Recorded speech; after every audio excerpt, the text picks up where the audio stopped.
प्रधानमंत्री नरेंद्र मोदी आज मन की बात कार्यक्रम के जरिए देश को संबोधित किए। इस कार्यक्रम का 113वां एपिसोड था। इस दौरान पीएम मोदी ने कहा कि विकसित भारत की नींव मजबूत हो रही है। हम सभी ने चंद्रयान 3 की सफलता का जश्न मनाया।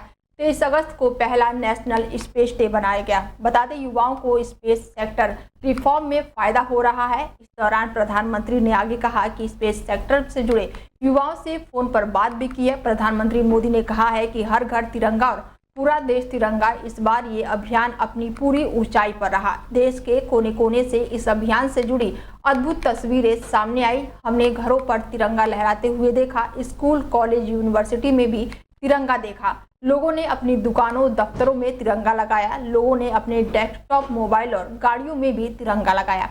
इस अभियान ने पूरे देश को एक सूत्र में बांध दिया और यही तो एक भारत श्रेष्ठ भारत है। पीएम मोदी ने कहा कि स्वतंत्रता संग्राम के दौरान भी समाज के हर क्षेत्र से ऐसे अनेकों लोग सामने आए थे जिन्होंने कोई राजनीतिक भूमि पृष्ठी नहीं की थी। उन्होंने खुद को भारत की आज़ादी के लिए झोंक दिया था।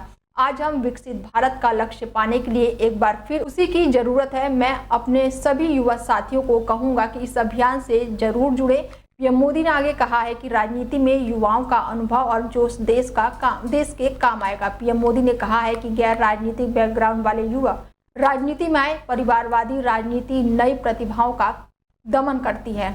कांग्रेस नेता राहुल गांधी बीते दिनों प्रयागराज पहुंचे और संविधान का सम्मान और उसकी रक्षा कार्यक्रम में शिरकत किए। बता दें कि कार्यक्रम में मौजूदा लोगों को संबोधित करते हुए राहुल गांधी ने कहा कि 90% लोग सिस्टम के बाहर बैठे हैं और उनकी भागीदारी के बिना देश नहीं चल सकता है और इसके लिए 50% आरक्षण का बैरियर उखाड़ कर फेंकना है।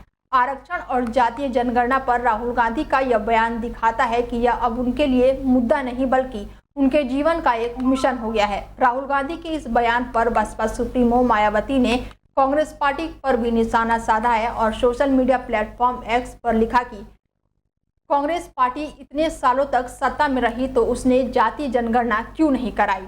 मायावती ने कांग्रेस पार्टी को दोगले चरित्र को पार्टी करार देते हुए कहा कि अब कांग्रेस पार्टी है जिसने कभी भी बाबा साहेब को सम्मान नहीं किया, ना तो जीते जी और ना ही मरणोपरांत उन्होंने भारत रत्न दिया गया। यही नहीं, मान्यवर काशीराम जी के निधन के बाद भी एक दिन का राजकीय शोक तक नहीं मनाया गया।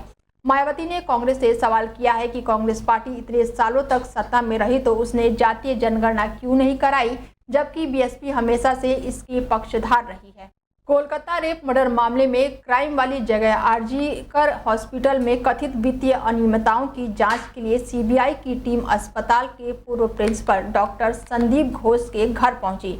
इसके अलावा 4 और ठिकानों पर भी सीबीआई की एंटी करप्शन ब्रांच पहुंची है। सीबीआई की एक टीम डॉक्टर संदीप घोष के आवास पर पहुंची, दूसरी टीम आरजीकर फॉरेंसिक मेडिसिन की प्रोफेसर डॉक्टर देवाशीष सोम के आवास पर पहुंची और तीसरी टीम आरजीकर अस्पताल के पूर्व एमएसवीपी संजय वरिष्ठ के आवास पर पहुंची। सीबीआई की anti corruption branch RG Kar medical college एवं अस्पताल के प्रशासनिक ब्लॉक पे पहुंची। अस्पताल के पूर्व उपाधीक्षक अख्तर अली ने मेडिकल कॉलेज एवं अस्पताल में हो रहे भ्रष्टाचार एवं अनियमितताओं के संबंध में डॉक्टर देवाशीष सोम का नाम लेते हुए शिकायत दर्ज कराई है। बता दें, मामले में मुख्य आरोपी संजय राय का पॉलीग्राफ टेस्ट जेल में ही किया जाएगा, जहां वो 14 दिन की न्यायिक हिरासत में है। बाकी 6 लोगों का टेस्ट सीबीआई के दफ्तर में किया जा रहा है। संजय का पॉलीग्राफ टेस्ट इसलिए भी जरूरी है क्योंकि वो इस केस का मुख्य आरोपी है। उसे जानना है कि शक के मुताबिक वो कब कैसे ये वारदात को उसने अंजाम दिया है, क्या उसके साथ कोई और भी शामिल है। पूर्व प्रिंसिपल संदीप घोष शुरू से शक के घेरे में है। उसने 9वें दिन भी सवाल हो रहा है। अब तक 100 घंटे से ज़्यादा हो चुके हैं। उनसे पूछताछ लगातार अभी भी जारी है। आम आदमी पार्टी के नेता और पूर्व डिप्टी सीएम मनीष सिसोदिया पंजाब पहुंचे हैं। इस दौरान उन्होंने कहा कि जब जेल में था तो पंजाब के लोगों की बहुत याद आती थी।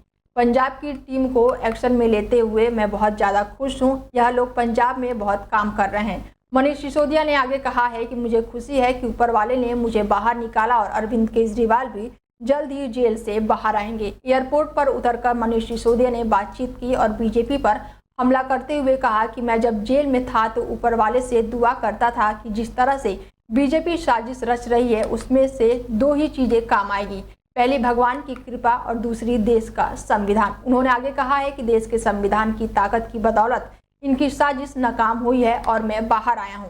मनीष सिसोदिया ने आगे कहा है कि पंजाब की सरकार सीएम भगवंत मान के नेतृत्व में शानदार काम कर रही है। इसके साथ ही उन्होंने आगे कहा है कि अरविंद केजरीवाल भी जल्द ही जेल से बाहर आएंगे, फिर वो इकट्ठे होकर देश के लोगों के लिए काम करेंगे। हालांकि जम्मू और हरियाणा में होने वाले विधानसभा चुनाव के बारे में सवाल पूछे जाने पर मनीष सिसोदिया ने बचते हुए थोड़ा सा नजर आए हैं। दिल्ली के पूर्व डिप्टी सीएम मनीष सिसोदिया पिछले 17 महीने से कथित शराब घोटाले मामले में जेल में बंद चल रहे थे। इसके बाद उन्हें सुप्रीम कोर्ट ने बड़ी राहत देते हुए 9 अगस्त को जेल से बाहर किया था। दो चीजें काम आएंगी, भगवान की कृपा, ऊपर वाले की कृपा और देश का संविधान। मुझे बहुत खुशी है कि ऊपर वाले ने कृपा की और मुझे भी बाहर निकाला। अरविंद केजरीवाल जी भी अब जल्दी बाहर आएंगे और देश के संविधान की ताकत, हर आदमी की जो ताकत है उसकी बदौलत इनकी साजिशें नाकाम हुई और मैं बाहर आया। तो जिस वक्त मैं अंदर था तो मैंने वहाँ से अंदर ही अंदर बैठ के अपनी जेल से बैठे बैठे दरबार साहब के लिए प्रणाम किया था, माथा टेका था और अरदास की थी कि मैं आऊँगा, बाहर आके एक बार दर्शन करने आऊँगा। तो मेरी अभी इच्छा थी और मैं उनके चरणों में, उनके दरवाजे पे आज माथा टेकने के लिए आया हूँ। जम्मू और हरियाणा में चुनाव है क्या?